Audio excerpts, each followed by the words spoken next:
આ જીવનગાથા એ મહાન વ્યક્તિની છે જેમની સ્મૃતિમાં આ સ્મારક નિર્માણ કરાયું છે.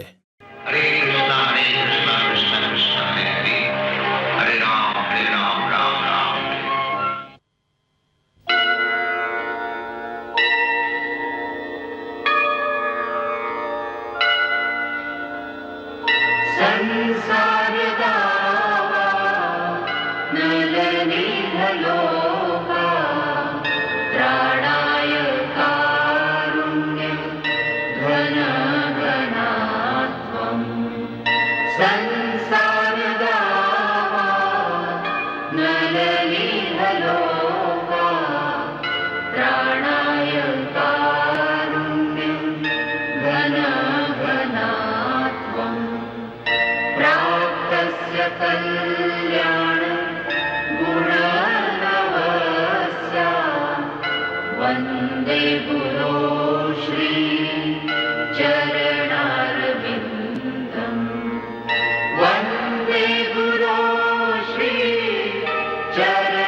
પહેલાના ભાગમાં આપણે જોયું યોગપીઠ ભક્તિ વિનોદ ઠાકુર દ્વારા ભગવાન ચૈતન્યના જન્મસ્થાનની શોધ.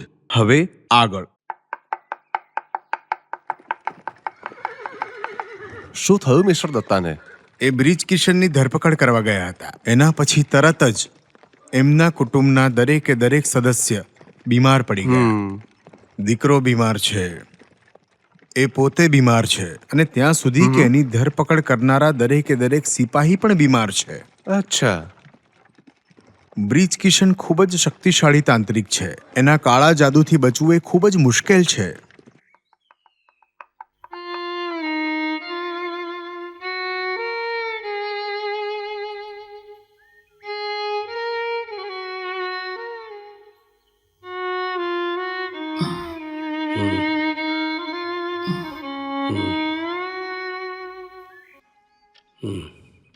તારી તબિયત પણ તો સારી નથી. જ્યાં જઈને આરામ કરી લે. તમે મારી ચિંતા ના કરો, હું બિલકુલ ઠીક છું.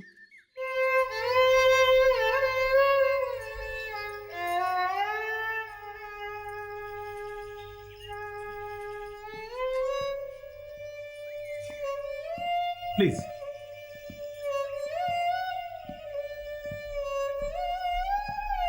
What happened, Kedarnath Babu? I don't know. All of a sudden I fainted and became very sick. Sounds quite serious. Your temperature is indeed quite high. It's not only me, doctor. All the members of my family have become very sick too.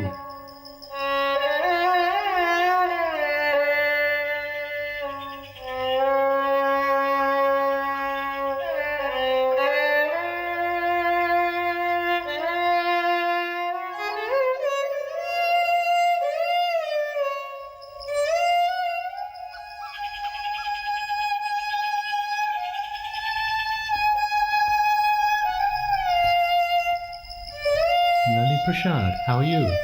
Fever. Don't worry. You won't stay in bed for too long. Show me your tongue.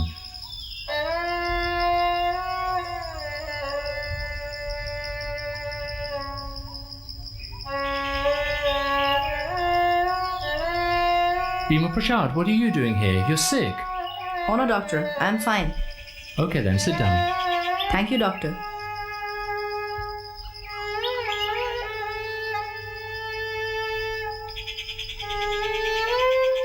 So, young man, what's happening with you?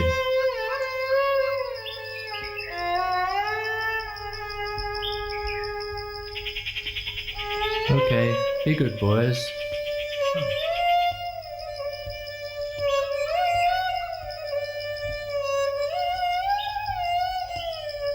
Mr. Dutta, you and your sons are in a very serious condition. If this medicine doesn't work, I do not know what to do. I will consult Dr. Richardson today. I suspect it is that mystic Biskisan who is causing all this.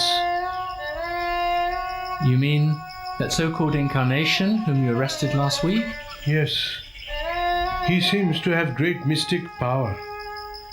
However, no matter how powerful he may be, I have no fear, because I have taken shelter of the supreme power.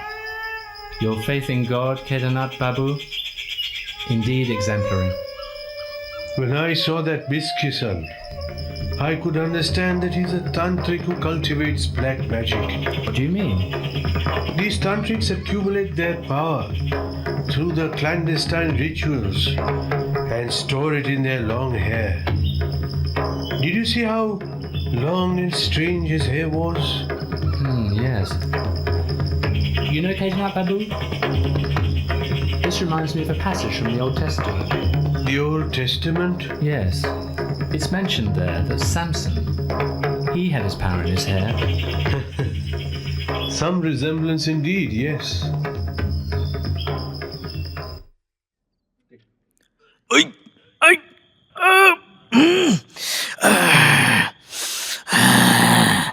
એ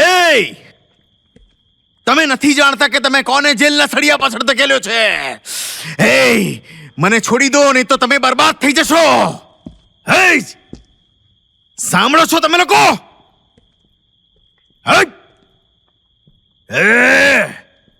તમે મને આવી રીતે જેલમાં ના પૂરી શકો. હું તમને બરબાદ કરી દઈશ, બધાને પતાવી દઈશ. હું ભગવાન છું.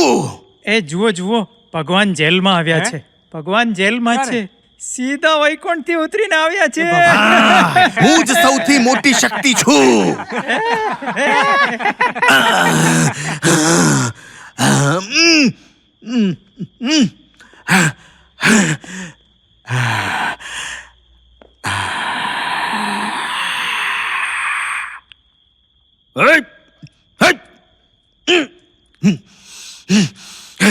એ મને છો, હું છું ભગવાનનો અવતાર બ્રિજ કિશન. તું મારી પર ખટલો ચલાવીશ, હું તમને બધાને બરબાદ કરી દઈશ. બરબાદ કરી દઈશ, તમને બધાને નષ્ટ કરી દઈશ.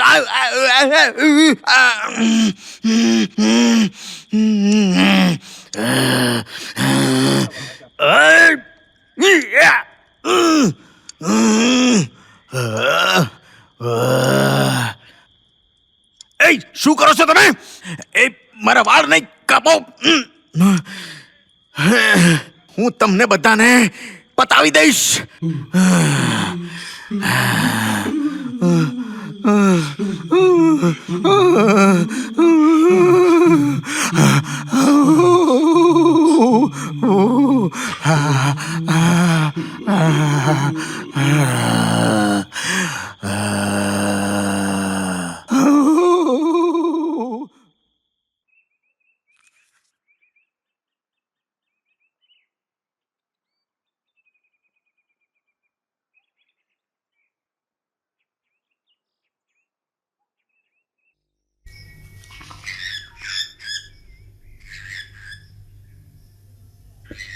Hello, Mr. Dutta.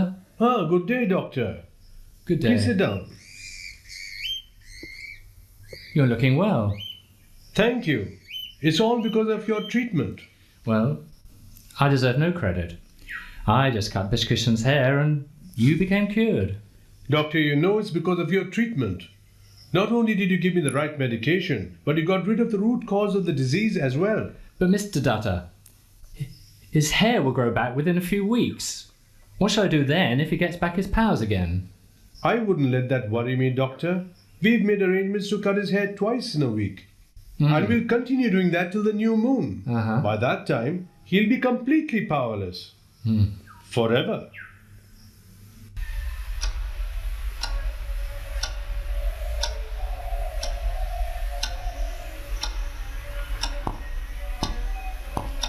Welcome, Mr. Dutta. I was rather eagerly waiting for you. I'm deeply honored, sir. Come, let's go in the next room.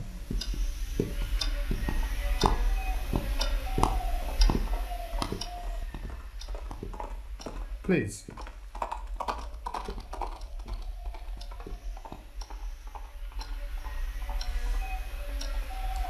Why have you sent this letter, Mr. Datta? As you can see, sir, I wish to resign from my service. Yes, indeed, I can see that. But why? Her Majesty's government needs efficient administrators like you. No. You must withdraw your resignation. By resigning your service, you will put your district in crisis. We'll not accept your resignation. I'm sorry, sir. I have made up my mind. I received a call from my inner self to perform a greater service. What could be greater than this? It is indeed a greater service, sir. It is a service to the Lord of the universe. You don't have to resign to serve the Lord. I have embarked on a mission, sir, to spread the teachings of Sri Chaitanya Mahaprabhu, the incarnation of Lord Krishna in this age. But why does that require you to sacrifice your job? My job is a very small thing to sacrifice, sir. I'm willing to sacrifice my life for this mission. Then, Mr. Datta, I suggest you take a leave of absence from your post, complete your mission, and then return and perform your duty. Leave, sir? How many days leave will you grant me? As much as you require. Then, sir, I'm afraid it must be forever. Oh, then I understand your mind. Nevertheless, I would rather give you a leave of absence indefinitely than accept your resignation.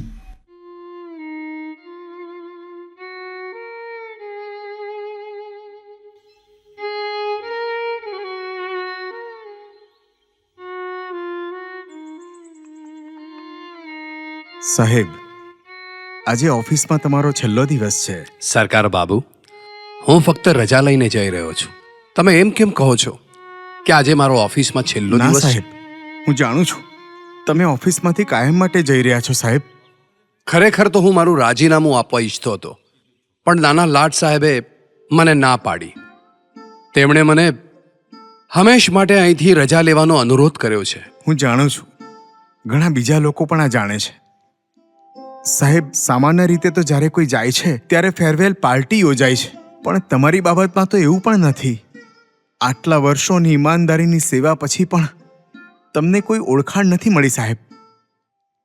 જો મેં જે કંઈ કર્યું છે એ મારા દેશ માટે કર્યું છે, અને આમ પણ આથી મોટું ઇનામ બીજું શું હોઈ શકે? મને તમારા બધા લોકોનો પ્રેમ અને બધાનો પૂર્ણ સહયોગ મળ્યો છે. પણ તમે આટલા મહત્વપૂર્ણ પદ ઉપરથી અચાનક ત્યાગપત્ર કેમ આપો છો સાહેબ? મને સમજાતું નથી. આથી પણ મોટી સેવામાં ભાગ લેવા માટે. તો શું તમે બીજી કોઈ નોકરી કરવા જઈ રહ્યા છો સાહેબ? હું ઈશ્વરરૂપી સર્વોચ્ચ સત્તાની સેવા સ્વીકાર કરી રહ્યો છું. ખબર છે સરકાર બાબુ, શ્રી ચૈતન્ય મહાપ્રભુએ આ સંદેશ આપ્યો હતો કે જીવનની વૈધાનિક સ્થિતિ ઈશ્વરની સેવામાં જ છે. એ ઈશ્વરને સમાન હોવા છતાં પણ એથી ખૂબ જ ભિન્ન છે. એટલે હું એમની સેવા કરવા જઈ રહ્યો છું. હું ઘણા સમયથી આ સેવામાં જોડાવાનો વિચારતો હતો, અને હવે એમની કૃપાથી હું આ કાર્ય માટે નિયુક્ત થઈ ગયો છું. સાહેબ,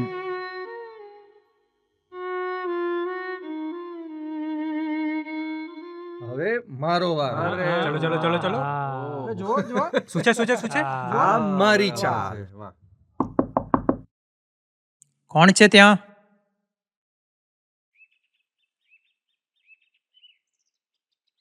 શું જોઈએ છે?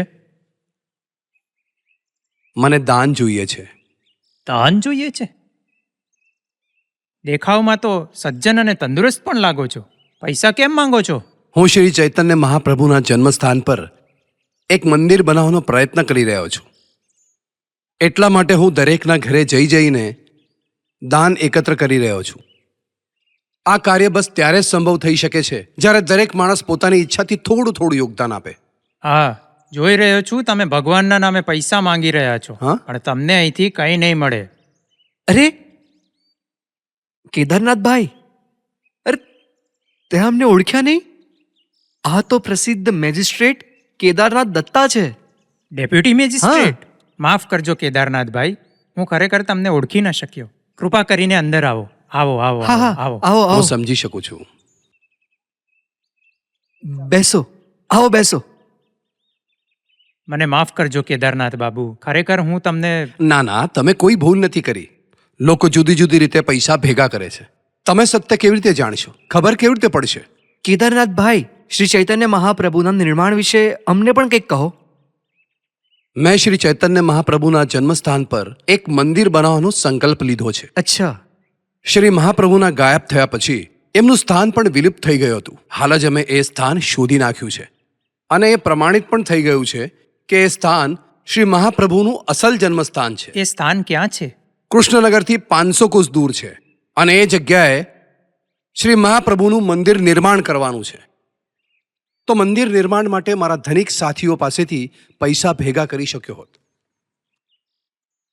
પણ શ્રી ચૈતન્ય મહાપ્રભુ પોતાના સંકીર્તનમાં જાતિ ધર્મની પરવા કર્યા વિના દરેક જણાને સામેલ કરવા ઈચ્છતા હતા. એટલે મંદિર નિર્માણ માટે મેં યથાસંભવ વધારેમાં વધારે લોકોને જોડવાનો નિશ્ચય કર્યો અને આ જ નિશ્ચય સાથે હું તમારી પાસે આવ્યો છું. લોકો ખુશી ખુશી એમની ઈચ્છાથી જે દાન કરશે હું એ સ્વીકારી લઈશ. એ દાનથી દરેકને શ્રી ચૈતન્ય મહાપ્રભુની સેવા કરવાનો મોકો મળે, એ જ મારો ઉદ્દેશ. શ્રી મહાપ્રભુની ઈચ્છાથી એક દિવસ મંદિર નિર્માણનું કાર્ય જરૂર પૂરું થશે. હું પણ ત્યાં જવા માંગીશ કેદારનાથ ભાઈ, અને મને લાગે છે મારા મિત્રો પણ ત્યાં આવવા ઈચ્છે છે. કેમ ભાઈ, હા. આવશો ને? હા હા, અમે બધા તમારી સાથે આવવા અવશ્ય આવો. માંગીશું. હું પોતે તમને ત્યાં લઈ જઈશ.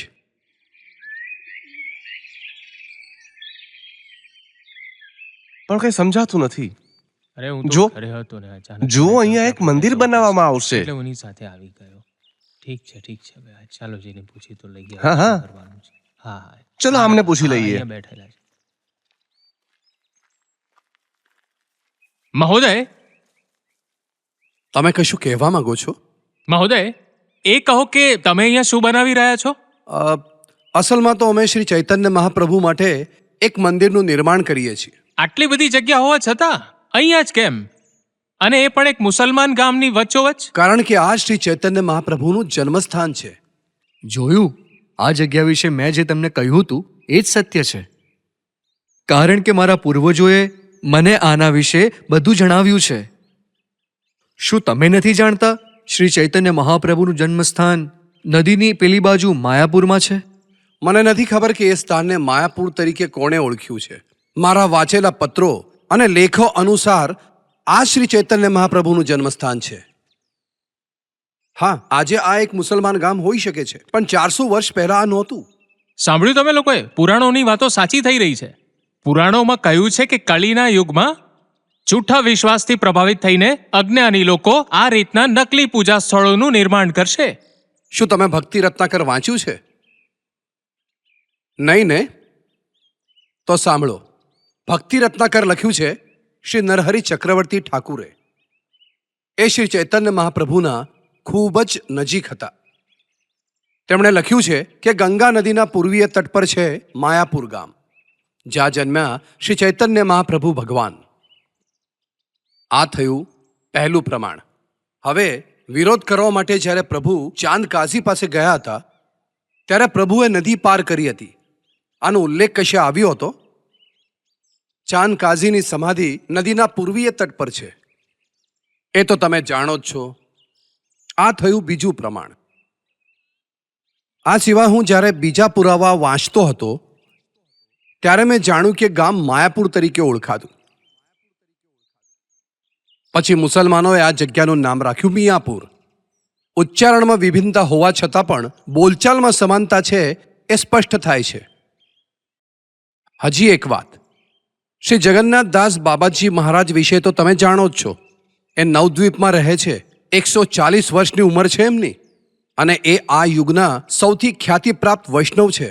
એ પ્રભુના સાચા ભક્ત છે. તેમણે પોતે અહીં આવીને આ જગ્યાને જોઈને ઓળખી છે કે આ જગ્યા જ શ્રી મહાપ્રભુનું અસલી જન્મસ્થાન છે. હજી સાંભળો, પોતાની વધતી ઉંમરના કારણે એ ચાલી નથી શકતા, અપંગ છે. એમને ઉંચકી નહીં લવાયા હતા અને આ જગ્યાને જોઈને એ ઉછળી ઉછળીને નાચવા લાગ્યા. હવે આ થયું ચોથું પ્રમાણ. તમે સમજી ગયા હશો કે કોણ ખોટી પૂજા કરીને આ સ્થળોને નિર્માણ કરી રહ્યું છે. ચાલો જઈએ. હરે કૃષ્ણ કૃષ્ણ કૃષ્ણ હરે હરે હરે રામ રામ રામ હરે હરે હરે કૃષ્ણ કૃષ્ણ કૃષ્ણ હરે રામ રામ. આ ગંગા અને સરસ્વતીનું સંગમ સ્થળ છે. સરસ્વતીને અહીં જલંગીર કહેવામાં આવે છે. જળ એટલે પાણી, ગીર એટલે વિદ્યા, એટલે કે સરસ્વતી દેવી. નવદ્વીપનો અર્થ થાય છે નવદ્વીપ. અહીં 5 તો પૂર્વીય કિનારા છે અને 4 પશ્ચિમમાં. એ એક વર્તુળમાં 8 પાંખડીવાળા ખીલેલા પુષ્પ છે અને મધ્યમાં જે દ્વીપ છે, જાણો છો ને શું કહેવાય છે? એને કહેવાય છે અંતરદ્વીપ. અંતરદ્વીપ જ છે શ્રી ચૈતન્ય મહાપ્રભુનું જન્મસ્થાન. આની ચારે તરફ જે દ્વીપ છે એ 8 દ્વીપ છે. એમને કહેવાય છે શમદ્વીપ, ગોદ્રમદ્વીપ, મધ્યદ્વીપ, ગોલાદ્વીપ, ઋતુદ્વીપ, જહાનુદ્વીપ અને મદોદ્રમ દ્વીપ તથા રુદ્રદ્વીપ.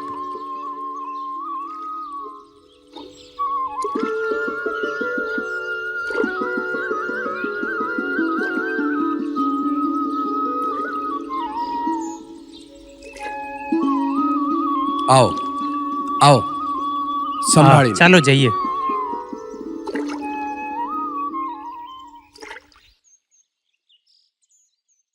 જુઓ, આ એ જ જગ્યા છે જ્યાં શ્રીવાસ ઠાકુરનું ઘર હતું. શ્રી ચૈતન્ય મહાપ્રભુના જન્મસ્થાનથી લગભગ 200 યાર્ડ ઉત્તરમાં.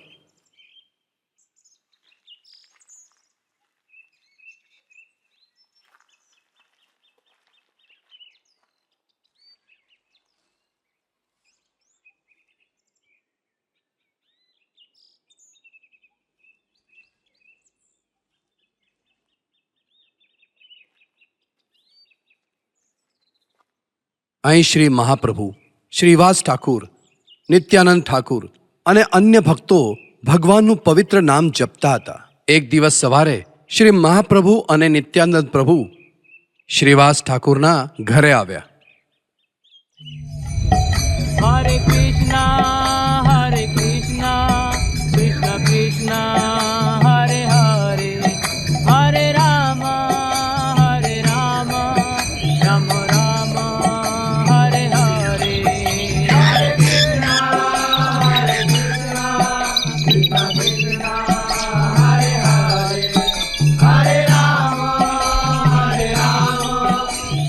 શ્રીવાસ,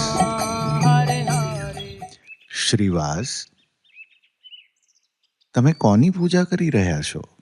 તમારો કેવો પ્રશ્ન છે પ્રભુ? તમે તો જાણો જ છો કે હું મારા શ્રી કૃષ્ણની પૂજા કરું છું. એ બધા જ જાણે છે. એ જ મારા આરાધ્ય છે, એ જ મારા સર્વસ્વ. તમે નથી જાણતા શ્રીવાસ કે તમે કોની પૂજા કરી રહ્યા છો. તો તમે જ જણાવો ને મારા પ્રભુ કે હું કોની પૂજા કરું છું.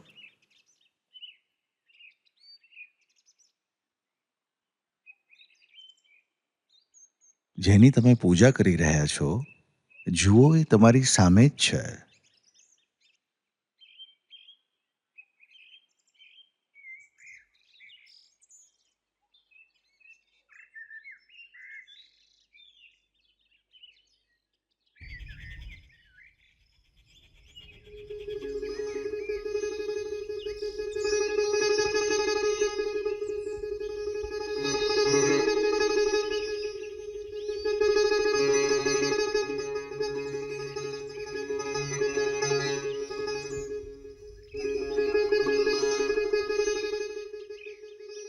કહો શ્રીવાસ, કશું જોયું તમે?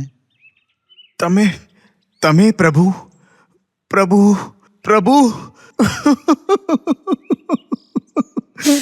પ્રભુ પ્રભુ. આવો શ્રીવાસ, આપણા પ્રભુના સ્નાનનો પ્રબંધ કરીએ.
તમને યાદ છે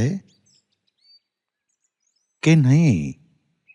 યાદ કરો, ઘણા સમય પહેલા મુસલમાન તમારું અને તમારા પરિવારનું ધર્મ પરિવર્તન કરવાના હતા, અને તમે આ વિપત્તિથી બચવા માટે ગંગા નદી તરફ ભાગી ગયા. તમે વિચાર્યું કે નાવડીમાં ગંગા નદી પાર કરી લેશો. પણ જ્યારે તમે ગંગા નદીના કિનારે પહોંચ્યા, ત્યાં તમને કોઈ નાવડી ન મળી. પછી તમે તમારો ધર્મ નષ્ટ થવાથી બચવા, પોતાની પત્ની અને પુત્રીઓની લાજ બચાવવા આત્મહત્યાનો નિર્ણય લીધો. તમને બીજો કોઈ ઉપાય સૂઝતો જ નહોતો. તમે આત્મહત્યા કરવાના જ હતા કે તમે નદીમાં એક નાવડીને આવતા જોઈ. તમે નાવડીવાળાને કહ્યું કે હું તમને મારી જાતિ, ધર્મ, જીવન, આત્મા બધું જ સોંપી દઈશ. મને નદી પાર કરાવી દો. શું તમે જાણો છો ગંગાદાસ કે નાવડીવાળો કોણ હતો?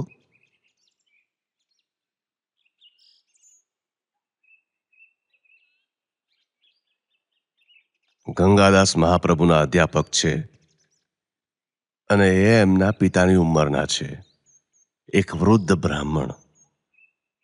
આ ઘટના મહાપ્રભુના જન્મથી ઘણા પહેલાની છે, પણ એમને આ બધા વિશે કેવી રીતે ખબર પડી? આજ તો મહાપ્રભુની લીલા છે.